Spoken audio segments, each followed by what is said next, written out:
ole hey voina ZPM media chairman kani angin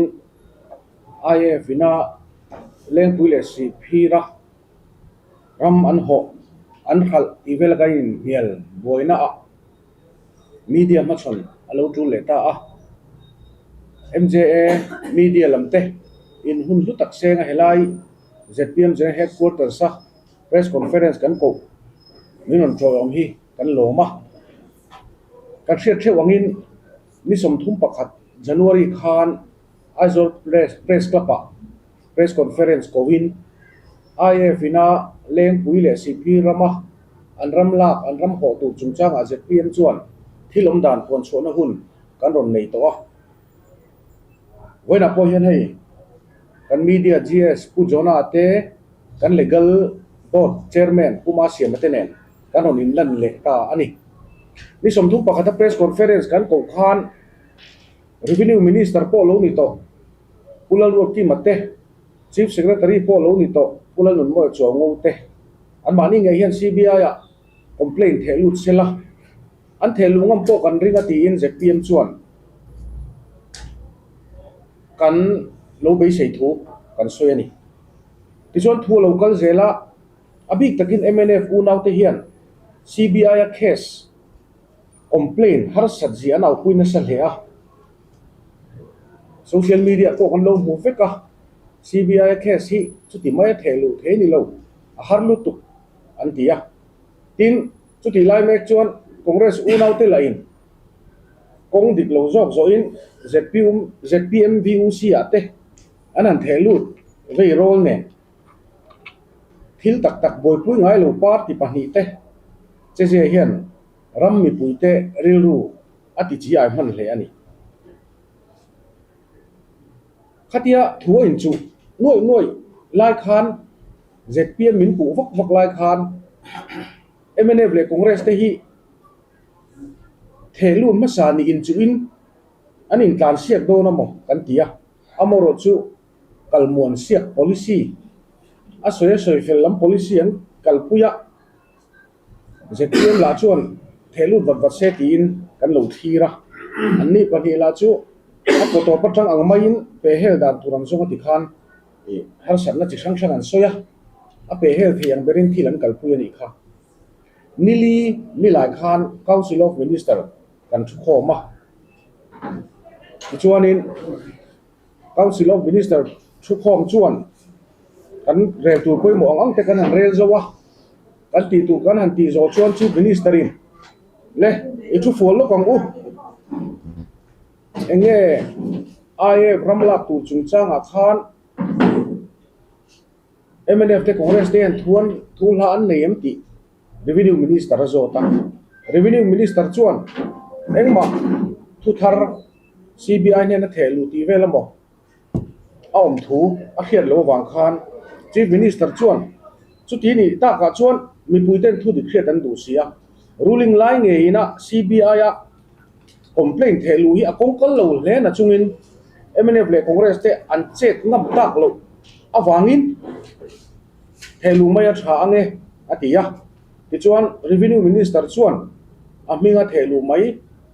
arem ti thu soin revenue minister minga complaint po chu thelu tura ti anitani amaro chu legal expert te atanga idea khon kho mani nuwa minister nilai minga thelu chu rem chia lo anga hiat na oma media chairman ni na angin keima hi thelu turati kanitani ti chuan chu da siamani hun ka tlai dar li velania kana in ron nak social media WhatsApp call tlang ten kan in rona MNF le congress te chalchang engma tingam to lo chuan ZPM malak tumdan chu an lo khreng ni ngei turani khatia kan in bot sai PR tu te kan bot sai lai zandar ko bor vela khan MNF chuan media ne na information pe chokin naktu ninga chonuda khat lechan ve an ting ka hia chu ta chuan CBI-a complaint kan thelu tura media te min trom turin kan nge na cheu ti kha an han the dar ta a ZPM halak tumna khia khatia chop le chil tak mai en rom chuk chuk kan ni ti kha tu zela an malak dana po khan chiang ta viawa amak po kan ti khop baya ZPM khan thom nei lo lang chuan engma an tingam don lo ni ti chu ni rei lo te chung khan an che zia kan hre kani ti chuan Indian National Congress tepo an chi ai veta VUC an thelu kha kongkal lovin thil om ang lo tak ani ti tepo an hre chuak ni om tak ani mi tepo nan nui deuh tek ni te khan an hria tepo ni karinga ti chuan MNF ina thelu an tum ta ka chuan an ni po chu an in thiam lo ti ngai na khet chuang si lo khan an che veta CBI a chuan nimin tho khan an thelu veta ani ti chuan hei he thil hi kan tar langa si Pravin Sood CBI Director Central Bureau of Investigation plot number 5B CGO Complex Lodi Road New Delhi 110003 6 February 2026 ahian ZPM chuan CBI ne na kan thelu tu hi complaint hi phek som ko pa ni hi kan som ko panga hi kan ready vector chu tiang khopa kan lo in ready to lai chuan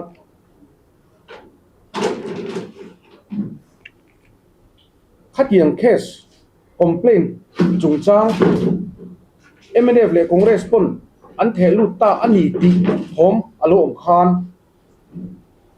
ZPM PAC meeting lai chuan alo kheveta khatiang ani chuan kan media department te kan council of minister meeting zoa meeting zuin non formal meeting in informal meeting in CBI ne na ZPM in chuina thelu nge atula ni hitia anlo invo sei to chu hetia MNF le Congress in an thelu ta ka chuan a ruling party ta ni chuan ti ve lo mai ni se ti in PAC chuan arel ta keini po min hriat tir ta ani ti chuan PAC chuan MNF chuan an submit dan an kha submit se ZPM hi kaltlang kan tumani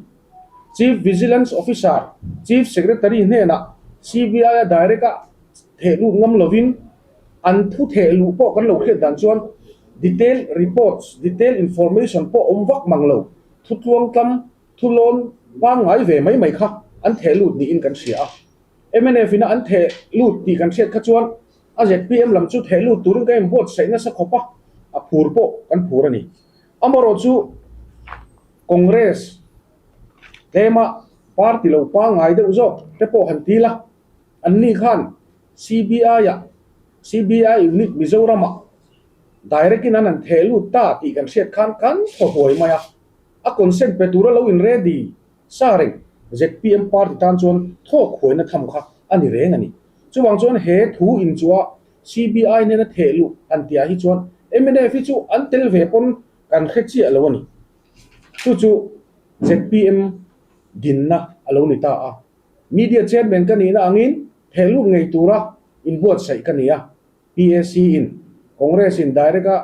CBI unit Mizoram an thelu ta ka wangin danin akonga zo anga ZPM chuan consent pinge yang ti kha kanin hna na anita ani ti chuan he thu in chu chung changa hian MNF ku nau te hian abik takin ZPM sarkar hi social impact assessment chung changa dan dik lo ti angin min pu ani January ni somni pathum khan border outpost BOP within Mami district by the BSF under the Ministry of Home Affairs Government of India ina construction of border outpost ati na turatan hian January ni somni pathum khan social impact assessment exemption hi anlo pe ani tin Chim Tuipui D bridge by the BRTF under the Ministry of Defence Government of India for maintenance of national security along the Indo-Myanmar international border atan po hian social impact exemption hi anlo peto ani hei hi chu thil pani kan han chui chu kan han chur thui thur chu mai kha ani tin press conference kan ko ma sak po khan document atam lu tuka soivek sena ni lo media tan po nin omanga hiat vek sena ni lo ade te inkal thenna sa sia kan tia amor su thil pakhat chaw he kan ta chu du omani heta hian September ni som ni paruk sang ni som pakwa chu tu te sarkar lai nge kan she ome walal ngai saka deputy commissioner Aizawl district chuan senior officer in charge administration headquarter Eastern Air Command Indian Air Force Nonglir Silonga land acquisition outright purchase of land for rising Indian Air Force station in the state of Mizoram ti lekha athelwa hian leng puiram le sipiram hi GPS mga enfel vector coordinate ti fel vector ania encumbrance ti te no litigation kan tiang chi soi boy theile har san na omlo chu tiang chu engma omlo ania ti in IAF lama hian alo zu then to tin helai ram hi anram lak tur pani te hi baren len khai chin na po ni lo ram man tang kai lo environment clearance po ngai lo at amun na cheng te rehabilitation po engma ngai lo clear for land acquisition ti tur engma har san om lo ti in senior officer in charge administration a hian deputy commissioner khan September ni som ni paruk sang ni som pakwa khat alo zu thlen dei to ani hemi chungchang hi leng pui te po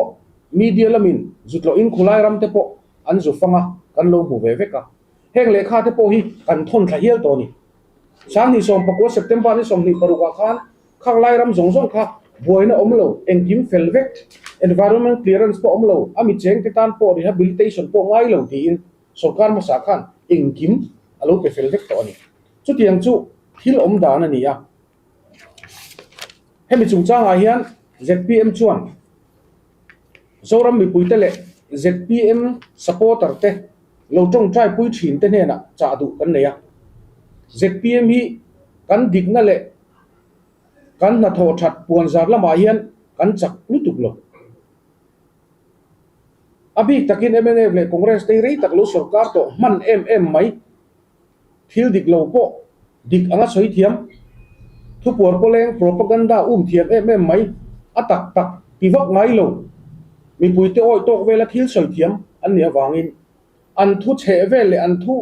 chai vel thil an ron aw pui hi lo oi masalo turin kan ngen ani ZPM chan tu kan social media workers te chu po chuan ZPM information center changa thu dik ron chuak tur hi lo chang thin ula kan duwa chu wang chuan hetianga kan ram khal ti te ram ho ti te scam ti te hetiang bo ro ka lo om hian ZPM party chuan dan ang takin chui chuani sela he ram in ho ti na chungchang a hian dan dik lo taka man chang ei sarkar bum te mi pui bum te document lem lo siam te chu tiang an omani chuan dap chuwa veka an phu to anga semna an hu hi kan duwa tu ma ZPM chuan ngai na thiam la them ni lo se ti hi kan du ani he thila hian India na tok thailo alo ompo ani mai theya ka soi tong khan eng po lo ni se ZPM chuan CBI-a thelu turin document kan pe vek to voina hian abi takin congress ina an chui complaint an thelu hi chak taka CBI na attack up theinan CBI inquiry te ala anga ati tura ron tianga Mizoram sarkara consent aron deal ani chuan aron deal ngai po kan be seya chu tiang anga thila local fu taloni palpon ZPM chu enti khuna po che chok turin kan in pe renga he thila pe hi chuan mi pu in hial na CBI a hian engma thelu tak theni lo complaint thelu po harlu tuk anti chu congress unauten ol sam taka thelu theni ti anon lan tir po hi congress party chu po hian lom thu kan soi ni thil pakhat kan soi bel lokanga hetianga thuin chu alom ta ka chuan aram lak le ti zong chu helai po document karon tar lang to hemi document hi 26 September 2019 kha ZPM kan sarkar ve nu hian henga ram lak dana thil fel lo MNF nu ma porlu tu ka hi kaltlang zui pui zel ngam chi ani loveti in mi pui ma puang zar taila MNF ta chon van pui chi ma ni ngotang kho hoina tur po om lawang aza thak khopang amaro chu revenue department chuan uluk takat enin right to fair compensation act 2013 noya dan ang takaram lak dan acquisition dan zom thei dan zongin Ministry of Defence in helaya air defense tu aloma mo zia enchungin MNF nu ma por puang chok du mi lovin him takin tu na hian outright sale outright purchase te po kan ti thin kha helai in nial na po hin MNF u nau te hian outright purchase te chu atopa len acquisition atop le thulo man tia keini chan chan ve thung chu namta na martar nam party intingat ten kumnga chunga anlo in dorna enga tinge nam him na le ram him na pakhat ma anin dorna correspondent akhan soilang lova anlo in dor theile ti kha an mani kan zona nia G71G ti te an soi cham chi ya vote an du nai po le an soi langsar kha ni maya amaro choi la ram ta na thi poi molu tu ka an soi lang lo le keni ZPM sarkar ro chuan kan ram him na dan ang taka zo atu zia mangin kan communicate hala chu tiang chon tu na hian oi tok thuk lu tuk lo turin dan ang takin IF ne naram ho tir chu tiang tur chuan kan sir tluk thei ta zo ka ni ti hi ania MNF po hian ZPM party chuwa hian lom thu soimol mo turan ni zo kin ka fia